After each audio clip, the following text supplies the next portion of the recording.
Welcome back, Always Forward Mafia members. We're recorded in historic Soulard, Missouri. Go follow Always Forward Media on YouTube, Facebook, Instagram, and Twitter. Rate us and review us from wherever you get your podcast and on YouTube. Give us 5 stars. If you only give us 4 stars, I'm assuming you are a hater. I am Marcus Onesimus Boston. I'm also. Come on. It's the podcast, Daddy. And we have a very special guest and a very important conversation on today's show with Mike Brown, former employee of MoDot. Welcome, Mike. Hello. So, Mike, hello. Thanks for the welcome. Oh, absolutely. Thank you for giving us some time to, hear this story in its truest and rawest form. I just thank you for being here, and we're gonna make the most of this and do the best we can with what we got. All right, sounds good. So, Mike, how long were you working for MoDot? I started working back in the beginning of March 2019. Oh, okay. So you was there about 3 years? Not even 3 years when the accident happened. A few months short of 3 years. Okay. 2 and some change. Yeah. Okay. 2 years and 8 months, I think, is what it worked out to. Okay. And what made you want to get to working in that field? Well, a lot of my experience before MoDot was working in restaurants and being at the age I was, and at the time not having a relationship, I was always put to night shift. So I wanted to get out of that kind of career field where I'm just working all my nights away and get a job where I'm working during the day. I'm, doing what I think is a service for the greater good, to, society and community at large. And, like I said, seemed like a good job to get out of working nights and get to working days, and the benefits seemed good. The pay wasn't that great, because I actually took a pay cut when I first started at MoDot to eventually get the full time and make a little bit more than what I was in restaurants. Okay, that makes sense. I understand the need to transition from the nightlife to the day life, so I can see the the logic and reasoning behind that. So you mostly enjoyed the transition and working for MoDot. Yeah, I felt like it was a good job to be working. That, like I said, I was providing a service for the greater good. And, I quickly worked my way up there to being on the striper crew. And from what I've been told, the striper crew me and Kaitlyn were a part of last year ranked number 1 in the state out of all their striping crews across the state, either in the amount of time our guns were on or our miles painted. Oh, wow. Wow, you guys was doing the job at the highest level. Yeah. That's fascinating. And how long have you been working with Katie? I want to say a little over a year. She came to signing and striping from another shed, and over the past year, she got moved into being on the striper crew, and then eventually got moved into the striper. And obviously, we developed a very close bond because we would be working together 8 to 10 hours a day with headsets on, basically in each other's head the whole day. And we obviously developed that kind of friendship with our driver too. And, I'm still good friends with the driver. I'll still talk to him every once in a while just to catch up and see how things are going for him and his wife. Wow. That's dope. Yeah, I had that bond because I was doing some very dangerous work. So you guys really depended on each other for your own safety and getting home. I see how you can get that family bond when you out there between you and them. And yeah, and especially when we're in headsets the whole day. Basically, everything we're saying to each other the whole day. So yeah, we developed a very close bond. We joked that we were each other's work spouse. Mm-hmm. Like she was my work wife, and I was her work husband. Yeah. It was a good team. Trust. A lot of trust between you two. Yeah, and from talking to her family since the accident, you know, they all tell me that, you know, she always spoke very highly of me. Mm-hmm. And so, you know, it's good to know that, you know, we had the same view of each other, that we were, you know, such good friends that we both spoke very highly of each other.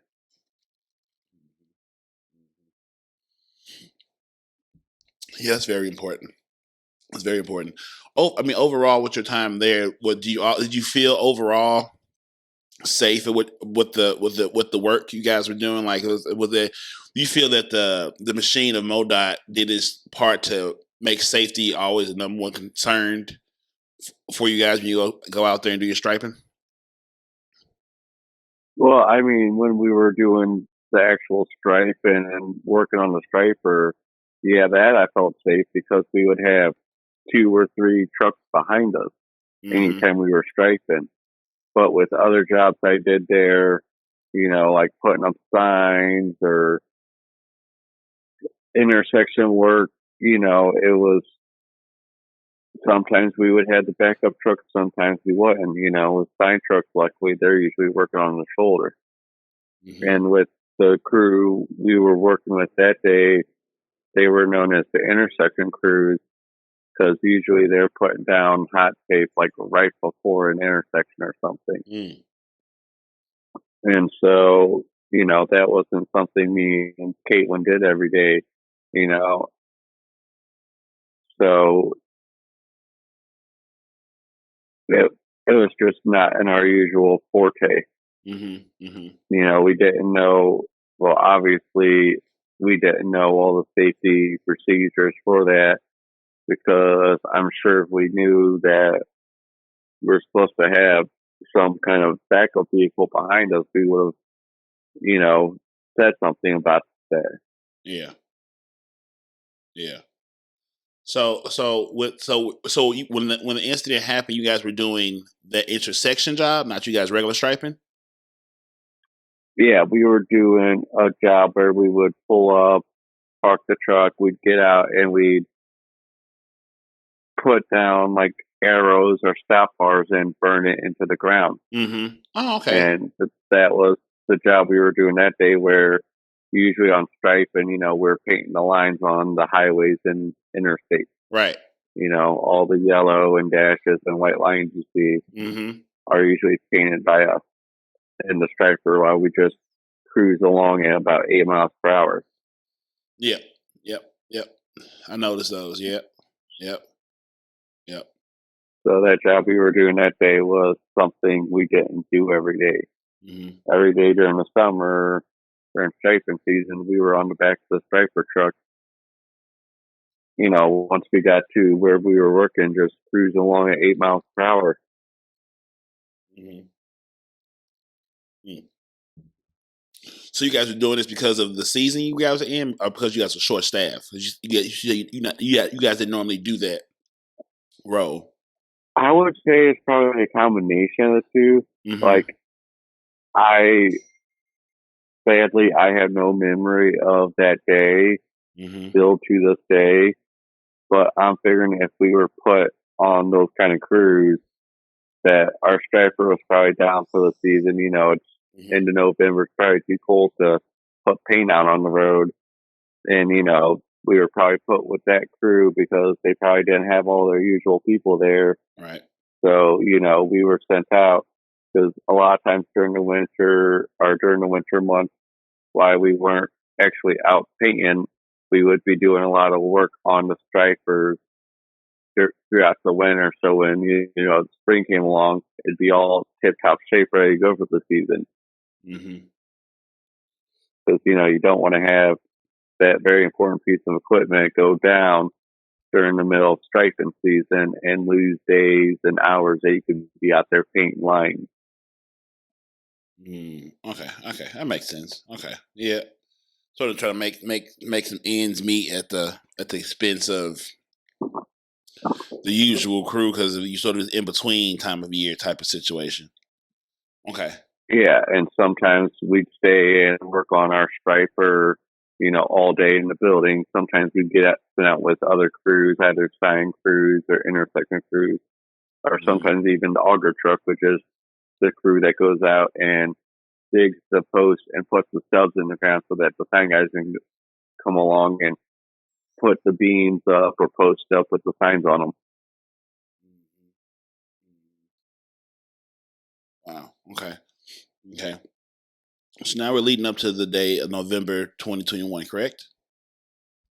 Yeah, November 18th, 21. Right. That's around the corner. What? A month and 5 days away. Wow. Coming up on a month and a couple of days will be the 1 year anniversary. Yeah. And I know the actual day of the anniversary, we are going to be at the crash site doing a memorial for James, Kaitlyn, and her unborn son, Jaxx. Yep. That all three sadly lost their lives that day. And tell people where exactly that location is. It is, I guess it'd be northbound on Telegraph, right as it goes over 255. Those two lanes where it loops onto the interstate. Yeah. We were in the leftmost of those two right turn lanes right there. Okay. I can see it. I'm not familiar with that part of town, but I'm familiar with that setup. Or it's like 270 and Olive is sort of like that. Yeah, and there's actually like a roadside memorial besides Telegraph of where we were actually at when the accident happened and we got hit. Wow. And that's November 18th. You guys will be there. Okay. And I know myself, members of Kaitlyn's family, and members of James Brooks' family will be there to do a memorial for those who lost their lives that day. Yep. Everyone will be there. Yeah, I've been talking to Tanya because I'm going to be there I'm helping her with the Purple Gala to raise money for Purple Gala. Yeah. So I have me, myself, and a few of my friends will get auctioned off to raise money for the Kate Loves Jaxx. Yeah, I saw that today. Yeah. I saw that today on her Facebook. Yep. And I just bought my ticket today because I was like, before my funds run out, I want to buy my ticket to be able to go.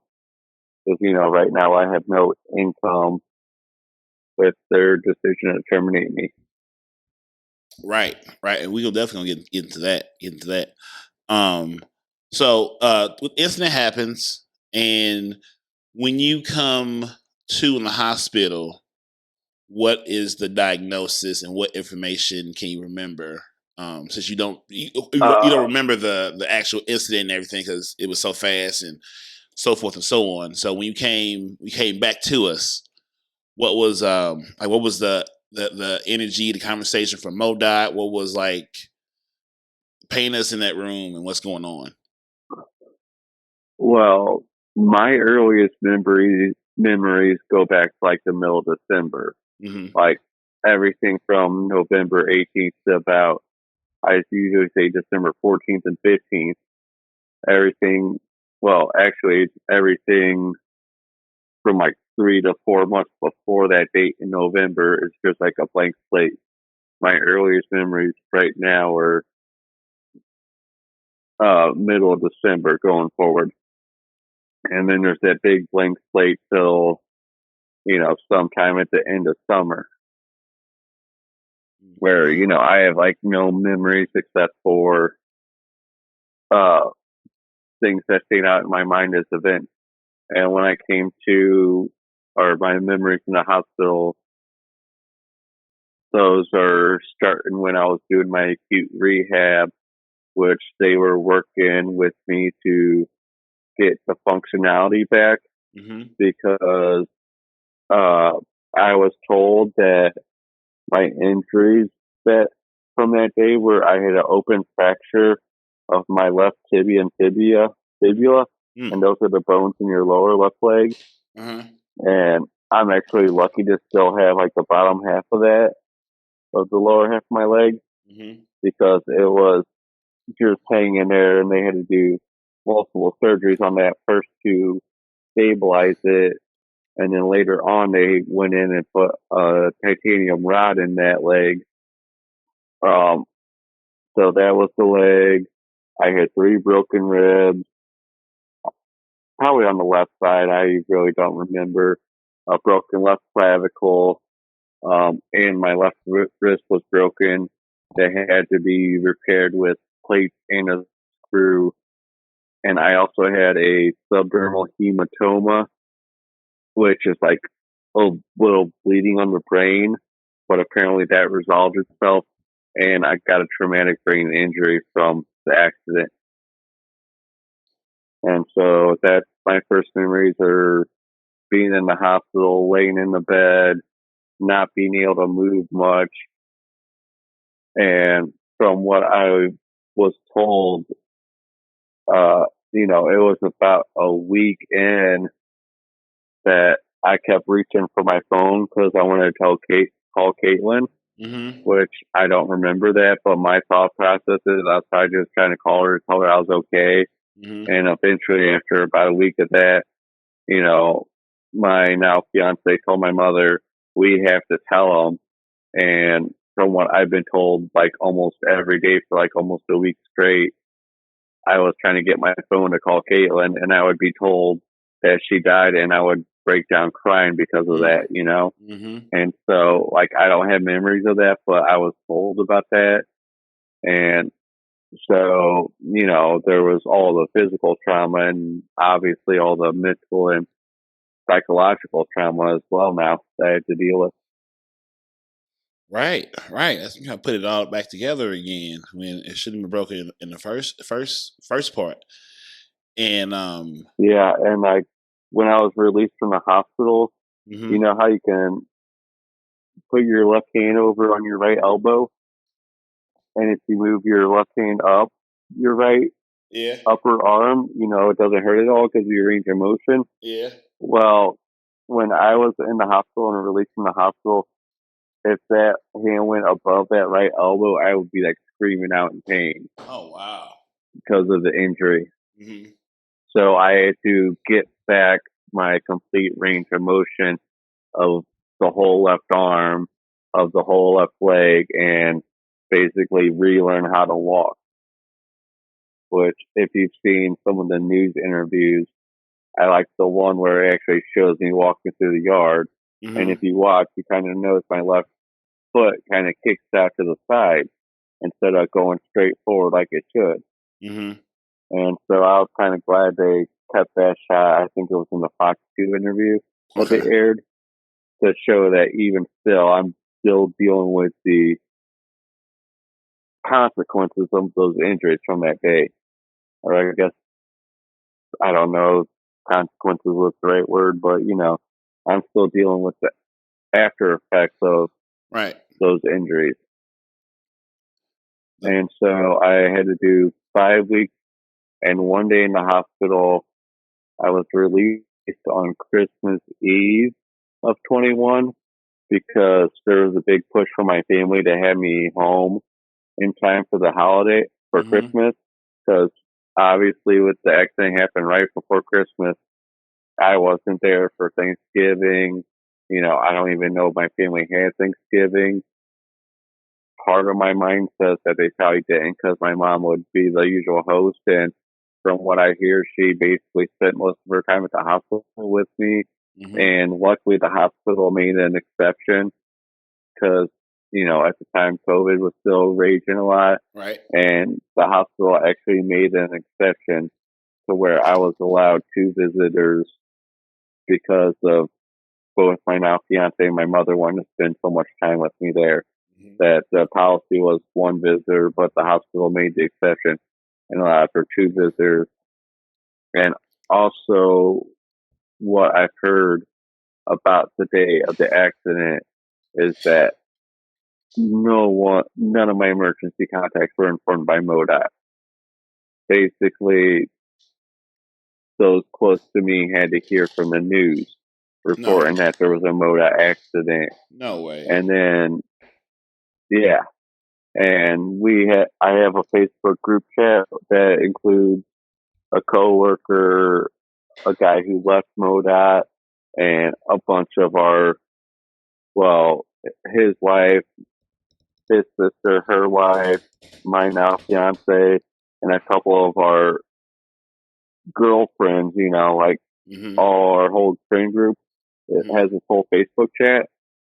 And one of them put up the first news story about, fatal MoDot accident that day. And, she's like, hey, just checking on everyone, making sure you guys are okay. And the one guy who still works there is like, oh, that's why we got the ASAP back to the shed.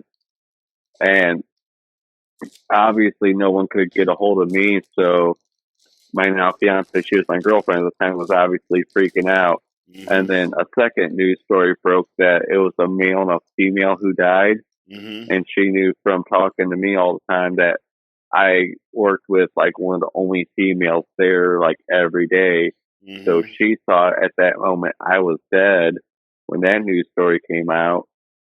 And then the guy who still works for MoDot, he put in the group chat that, hey, Mike's okay. He got transported, because when he got back to the shed, they got given details, but they weren't allowed to share those details. Well, luckily he kind of went against that and told, my girlfriend my now fiance girlfriend at the time, that I was alive and I'd been transported.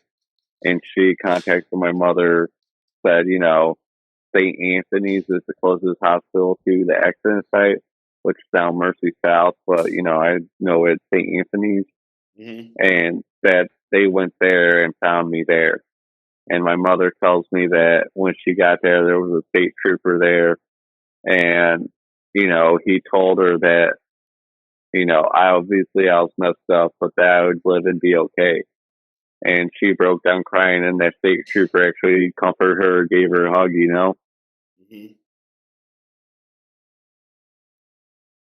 So from jump, they was on like the motive to put themselves first before like letting information that's valuable to your family know. So from Jump Street, they were like, okay, we gotta circle the wagons. Well, I think it was almost incompetence on their part that our supervisor did not know what to do if that situation arose.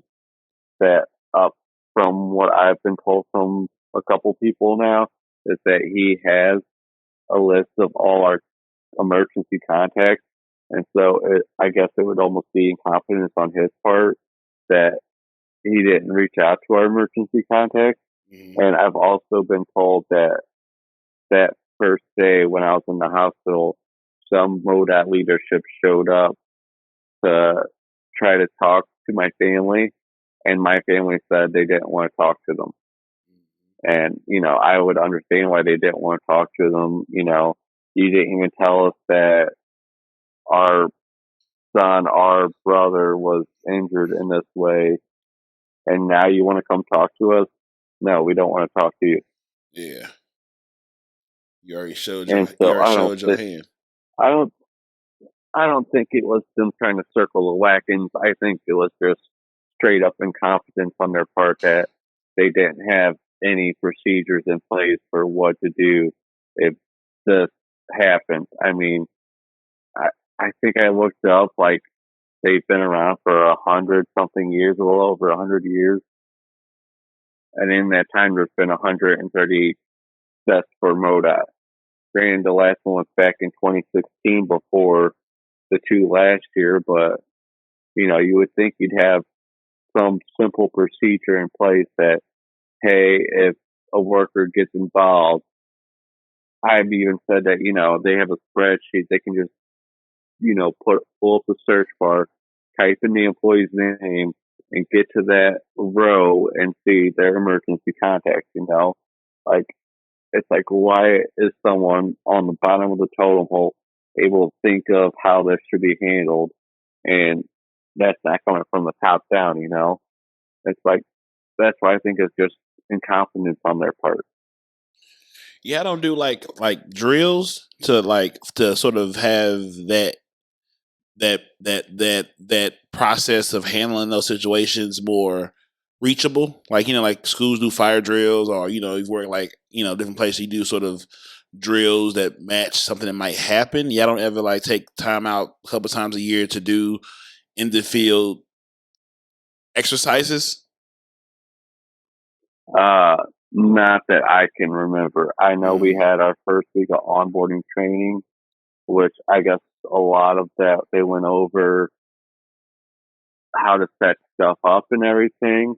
Mm-hmm. And then I know one day was solely dedicated during that week of onboarding was solely dedicated to first aid and, that, which to me that was kind of a refresher because I'm not going to lie, I grew up in Boy Scouts, so I kind of learned a lot of basic first aid from growing up in that program. Yeah. So when I had the first aid day at MoDot, a lot of it was just a refresher of stuff I already knew. Mm-hmm. And then, something that stands out in my mind is there was a week where we had these guys come, and I want to say, I don't know if it was a day or if it was a whole day or a whole week, but they taught us about chainsaws and how to use them and everything. And then we were told that with our job, the only reason we would be called out to use the chainsaw is to clear storm damage. And they told us if these are the trainers that MoDot hired to train us how to use chainsaws. They told us if we get called out to clear storm damage and get told to operate a chainsaw to flat out refuse, that we don't have the experience to clear storm damage with a chainsaw. Because with storm damage, a lot of it's trees bent over, stuff piled up, Mm-hmm. and you can cut stuff and have the tension get released and something smack and hit you and take you out, Mm-hmm. So that's why they told us, you'll only be called out to use this to clear storm damage, and if you are, refused to do it. So, it's like MoDot, like I said, I can't remember if it was a day or if it was a whole week, but let's just say it was a whole day. They had our whole work group spend a whole day getting trained on chainsaws just to be told, refuse to use this if you ever get called out to use it. And it's just... That's crazy. Yeah, because, that's 40 or 50 people. Let's just say it was a day, because it probably was. 40 or 50 people getting paid a whole day worth of work, 8 to 10 hours worth of work, to sit and get training that then the trainers at the end say, if you ever get called out to use this, refuse to use this training.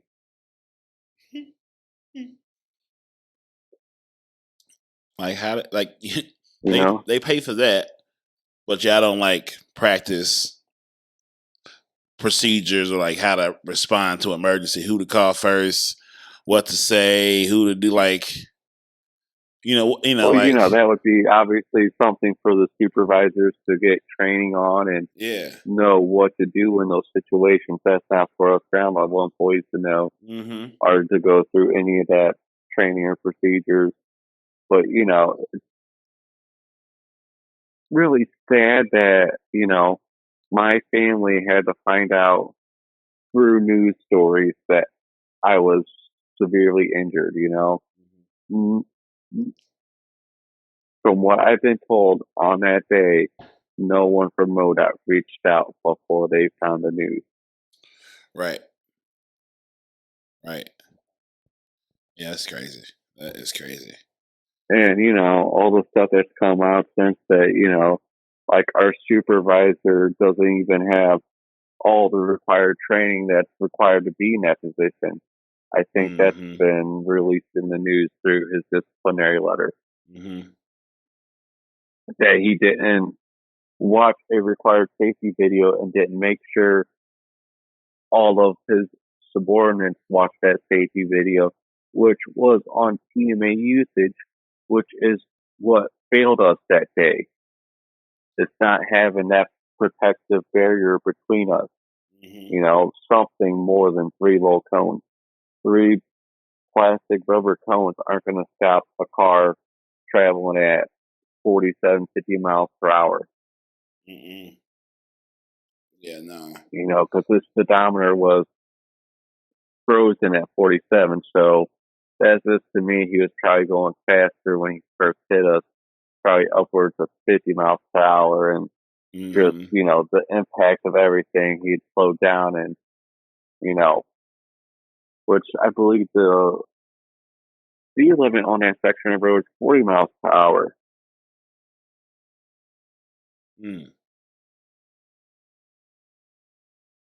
Yeah. And, there's the report that our supervisor did that day that says there were no policy or procedure violations. And then a few weeks after I do my first news interview, they discipline the supervisor and say that we should have had a protective vehicle of some sort. It's just, MoDot, the boots on the ground are good, hardworking people who just want to go to work, do their job, go home at the end of the day. And you got these higher ups and supervisors that don't even know the safety policies and to train their crews the right way, So now you're out of the hospital and with your family and all the doctors and appointments. Like, what's the recovery path? Like, how long they say it would be for you to be back to feeling as close as normal or to your best self as possible? What's the map? It's still a work in progress. I mean, after I got released from the hospital, there was like a gap of a month where I didn't see any sort of medical professional or therapist to further my recovery. And, there was actually a point where my family had this thing that they got from my grandparents, and it was like in one of those upright walkers that you see for old people wheeling around. And they actually got me up and made me walk in that a little bit before I even got into any sort of therapy. Because after I was released from the hospital, I really didn't start any therapy like the end of January. And at that point, I was doing 5 days of therapy a week. It was 3 hours of therapy over a 5.5 hour time frame, and I had to be there for the whole 5.5 hours, which I thought was kind of stupid. It's like, I have 3 hours of therapy to do, but I have to be here for 5.5 hours. Granted, half of that's the lunch, but still, I have to be here for 5 hours to get 3 hours of therapy. And that went on until, I want to say, the end of May. Either end of April, beginning of May, end of May, somewhere in that time frame. I graduated from what was the Day Institute program by SSM, where, I was no longer getting my 3 hours of therapy 5 days a week. Then I went to an outpatient program, which was known as work hardening. And at first I was doing that for 3 days a week for 2 hours. And that went from like the end of May, and I'm still doing that to this day, and we're middle of October. But over that course of time, about a month or two ago, they increased it from the work conditioning where I was doing 2 hours for 3 days a week to work hardening where I'm going 5 days a week for 4 hours.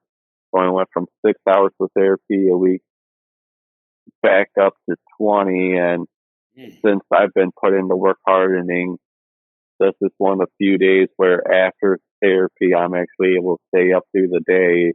Because a lot of the days when I did with the work hardening, where I was doing 4 hours of therapy, I would come home and take a long nap or something, Mm-hmm. I would like come home and crash because I would just be exhausted, Right. and I'm still not able to return to work because even my fiance notices that I can't stand for long periods of time. I can't walk for long periods of time without getting a lot of pain in the left leg. I still have pain in the leg, pain in the arm, pain in the shoulder I deal with like daily.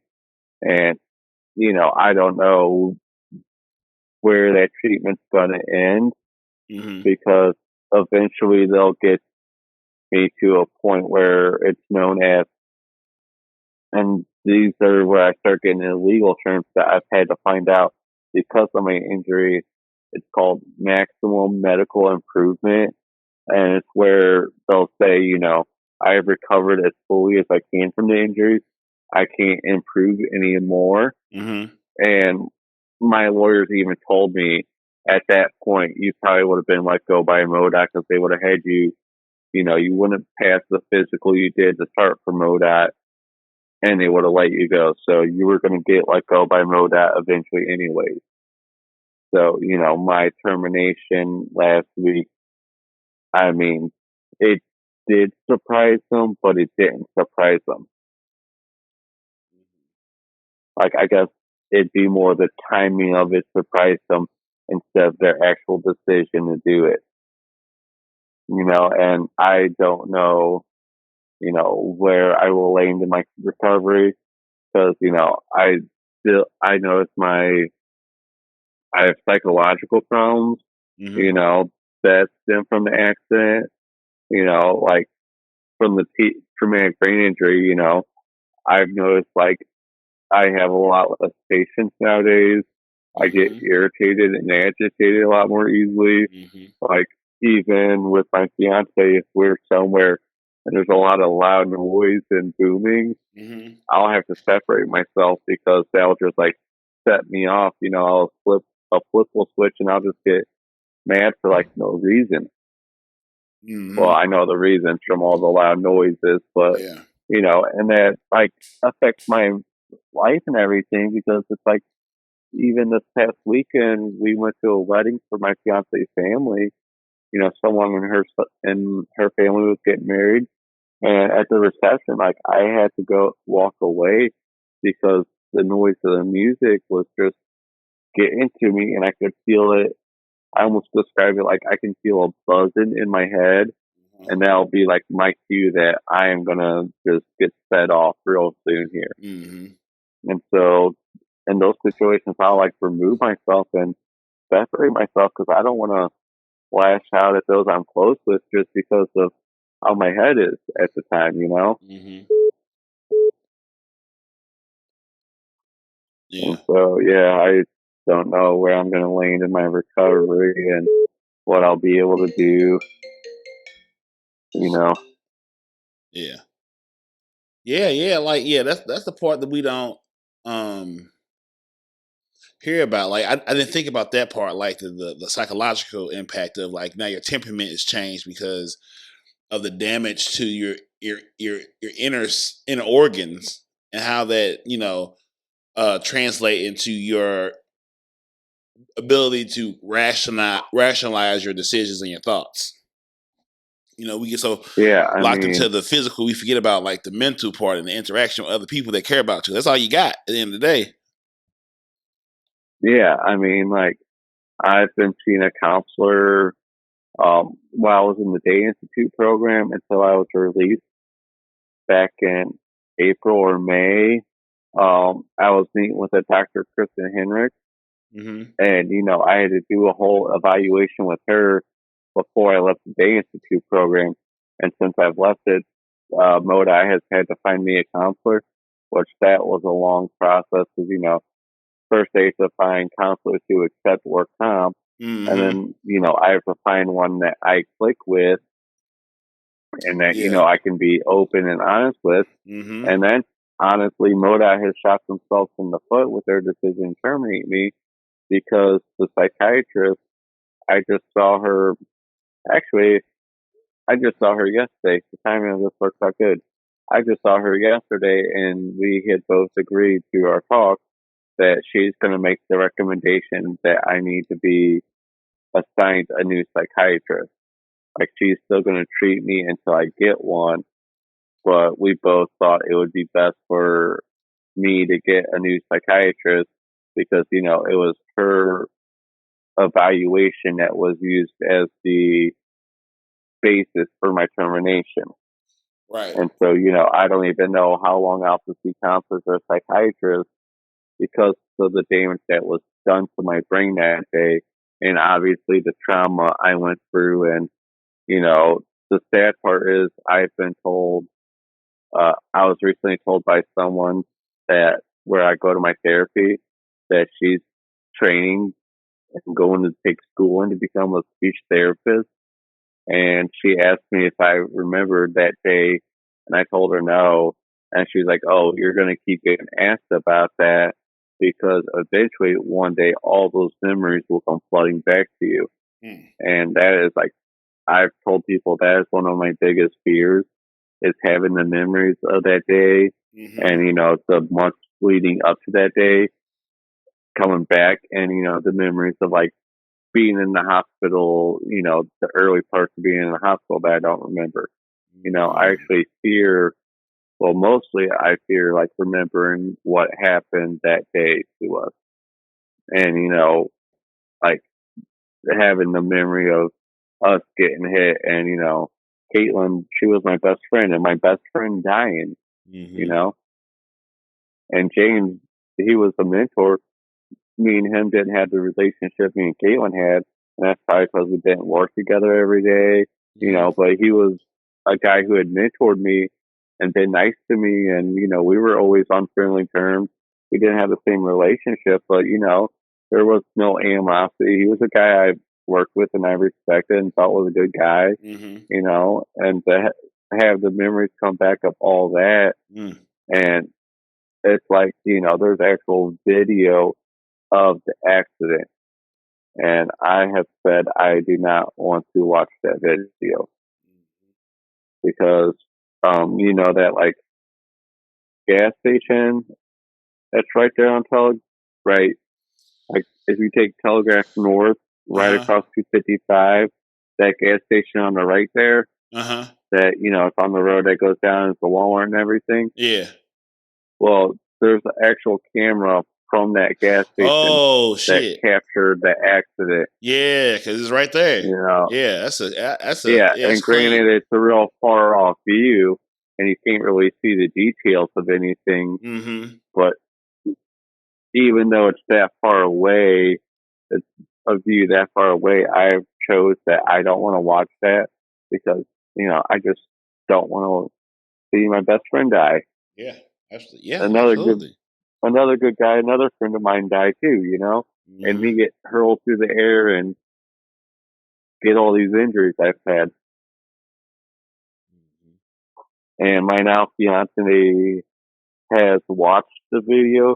She says you can't really tell the details, and she says the only reason she can tell the difference between me and Kaitlyn is because, you know, the height difference. That, you know, you can see one's taller than the other. Yeah. And that's the only way she was able to tell who was who. Because that's how far away the video is. Okay. Yeah. Okay, I got you. But even still, I'm like, I do not want to see that. Yeah, no way. Yeah, absolutely. It's like, absolutely. It's like she's looked over a lot of stuff that my lawyer had, that when we switched lawyers, we got all that information. She looked through a lot of it. And I tell her I don't want to look at any of it because I know, I'm like, all it's going to do is piss me off. Absolutely. You know, I don't want to look at something that's going to get me pissed off, you know. There's no reason for me to put myself through that. So, yeah, you know, I've made that decision. Yeah. You know, let my lawyer see it, let all his experts see it, you know. Yeah. But that's not something I want to watch. So explain to me the logic of them terminating you, because you as you explained to me, you go into their doctors and you being honest with their doctors about how you're using to cope with your injuries because of the accident, and they use that against you to terminate you. But then, like the lawyer said, they would eventually, when you got to that point where you're physically at your max, they would have found another way to terminate you anyway. So like, it's so crazy. Like the termination is on the table for something that you want me to work for you. So just give me a quick rundown of like how they rationalize letting you go. Oh, this is actually a big thing for me to go over. It's not going to be something quick. So Take time. on August 23rd, I had an independent medical evaluation, an IME with this Dr. Jennifer Brockman, the psychiatrist. They say in their termination letter they sent me that I gave verbal consent about limited confidentiality, but while I was on the phone with both Tom Blair, who's the district engineer for the St. Louis district of MoDot, and apparently MoDot Deputy Director Ed Hassinger, I was told I signed something consenting that I had limited confidentiality. But this was an appointment they set up for me that I had to attend because I have to comply with all the doctor's appointments and therapy appointments they set for me. Because if I'm not complying with the treatment they're trying to give me, that can affect the work settlement or the work comp settlement I eventually get. Mm-hmm. And so I had to go to the doctor's appointment because I had to go to all the ones they schedule for me. And when I get there, I'm told that I will be met just by her, and she won't meet me and my fiance. And my memory is like one of the first questions after I sit down, she starts asking, about my substance use. And, I thinking that, this is the woman who's going to be controlling my psychoactive medications, the medications I'm getting for not being able to sleep at night, for my mood and everything. I'm like, okay, well, I could be honest with this lady about everything I'm intaking. So I admitted that I've used cannabis, in the past few months. And that, I've been using it habitually, and, it's that I've used it to help mellow me out, and that's what was in her report. And when MoDot got that, which, there's so much to cover with this, so that appointment was August 23rd. Their decision to terminate me is dated October 3rd. In that time in between, I've called that psychiatrist's office numerous times now and had my appointment with her yesterday where she is going to recommend that I get a new psychiatrist. I was told that their office would have furnished that report to MoDot within a week. So by August 30th, in my mind, MoDot should have had that report in hand. And then August 31st, the district engineer, Tom Blair, invites me to MoDot's Day of Remembrance, which I think was September 14th or 15th. My memory's not what it used to be. Right. Well, anyways, shortly after August 31st, I get contacted by Susan L. Corey from KMOV that she got the letter through Kaitlyn's lawsuit, or Kaitlyn's family's wrongful death lawsuit against MoDot. They got this letter that is dated like April 24th or 26th. That's a disciplinary letter for our supervisor from that day, where it lists all his policy violations and everything he's done that's like against their policies and procedures. And he gets put on 3 months probation. And then I do that interview. That interview airs September 6th or 7th. Anyways, the following day, that morning, I text the district engineer, Thomas Blair, that I will not be attending MoDOT's Day of Remembrance. Mm-hmm. However, on that day, a lot of the people connected to Kaitlyn and James, they were going to Jeff City to meet with lawmakers. So I made the trip to Jefferson City to meet with lawmakers. Sadly, that day we weren't able to meet with many. Mm-hmm. However, the following week when we went, we were. And then October 3rd comes. Tom Blair messages me that morning that he wants to talk. He wants to have a phone call with me. Am I available between 2:30 and 3:30? I say, yeah. What's it about? And he goes, I'm in meetings all day, but I'm open from 2:30 to 3:30 preferred time. And I even tell him I'm like 2:30. That way, if it's negative, I have time to cool off before we get the kids at 3:30 to let them know what the gender of our child we're having is going to be. And Mm-hmm. even with that, he still called me, told me they just. So that day they call me, and I get on the phone, and I know something's up because I have my phone. I answer it on speaker, and I see it go to hold and then come back real quick, and I knew that something was up. Someone doesn't call you, put you on hold, and then get back with you real quick unless something's going on. And I was told that they had Ed Hassinger, Deputy Director of MoDOT, on the phone, and Tom Blair told me at that time that we have made the decision to terminate you for your admission of using cannabis.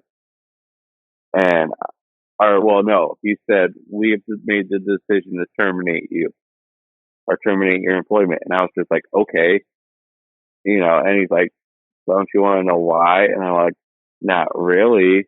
And then it's like, my memory is that he kind of like badgered on, like, are you sure you don't want to know why?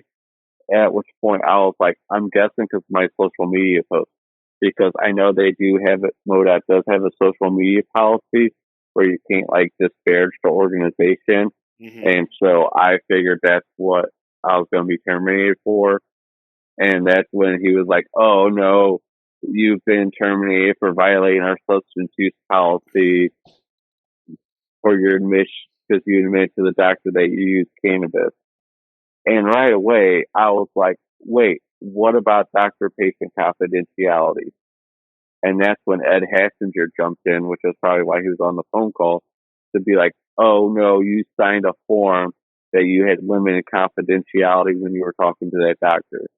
And then, I've shared the termination letter with you. Yeah. You see that it says, I verbally acknowledged that there was limited confidentiality. So why was I told on the phone I signed something if the letter you sent me, which I'm sure you had lawyers look over, because I've been told that my lawyer, when he contacted MoDOT's defense lawyer on the work comp claim to, talk about this decision, apparently MoDOT's defense counsel on the work comp claim had advised them not to terminate me. And so he knew he was going to get the phone call from my lawyer for wrongful termination, retaliation, He knew that was going to happen. This is MoDOT's counsel knew that was going to happen, had advised them not to make this decision, but inside counsel gave them a different, told them to go a different route, obviously. Mm-hmm. Right. And so, that whole conversation went on. I got off the phone. Then I get emailed the termination letter and the grievance policy.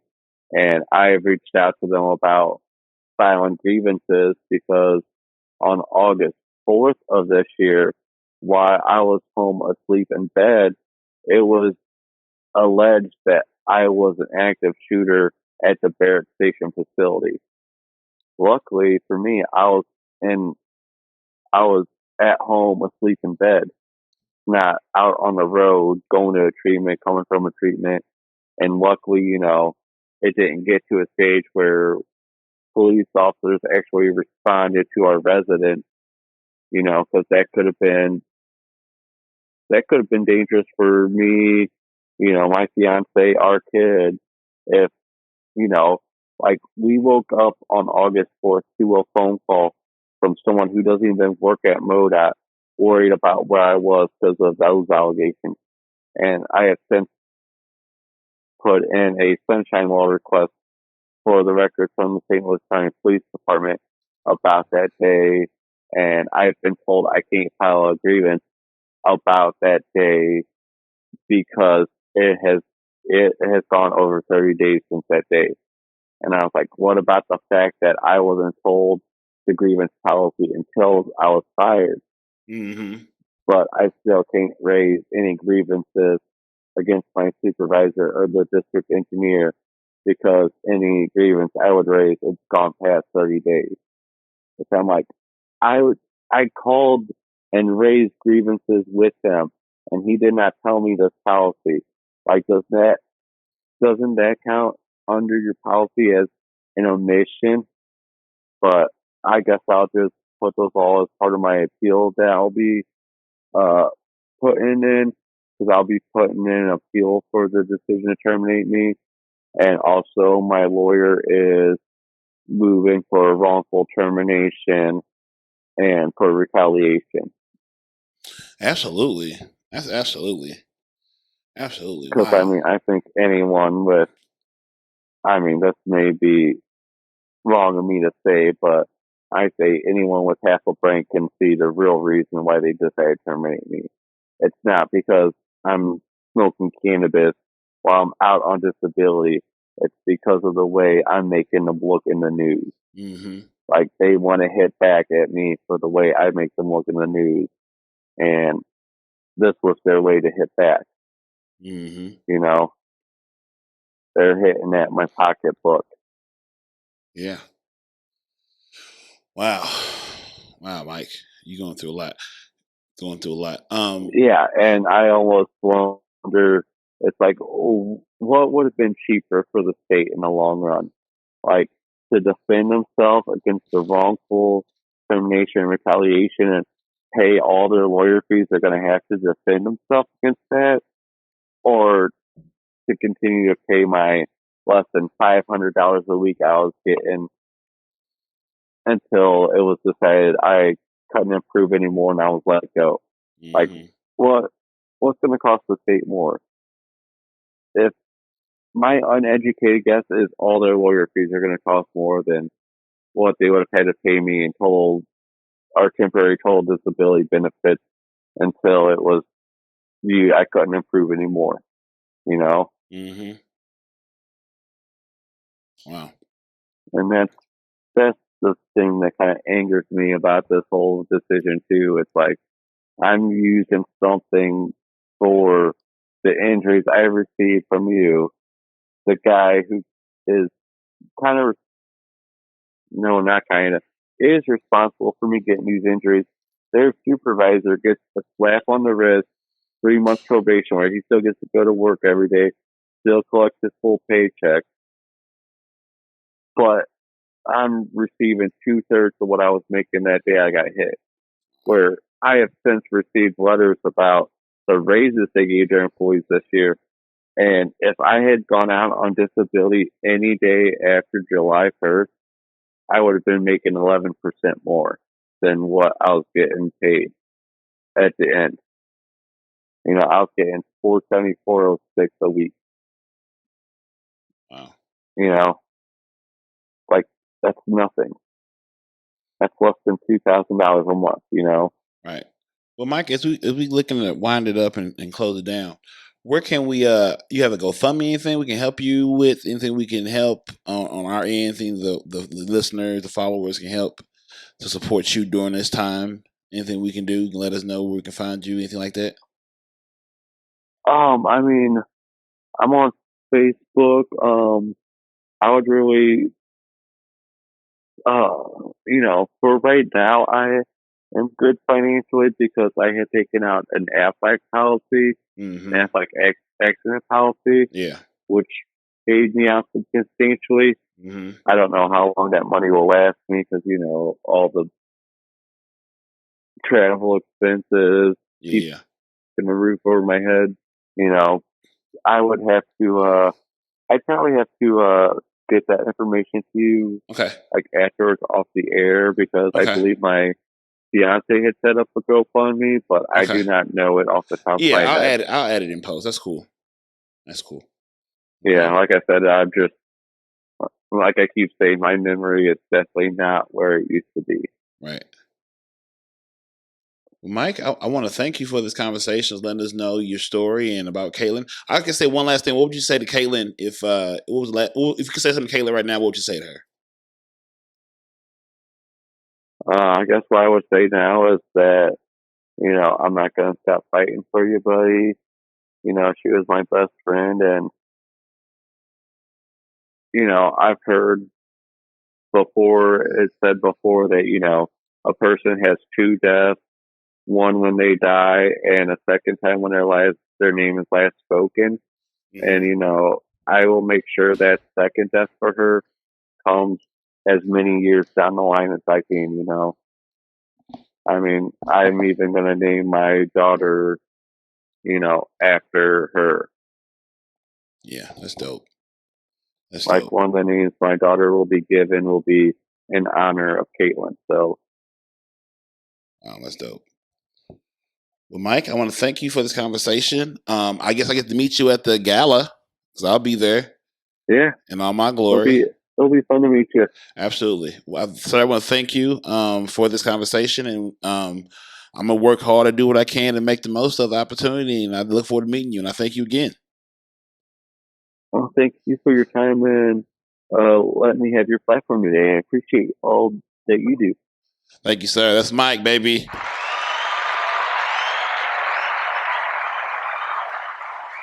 All right, we out of here. Thank you, sir.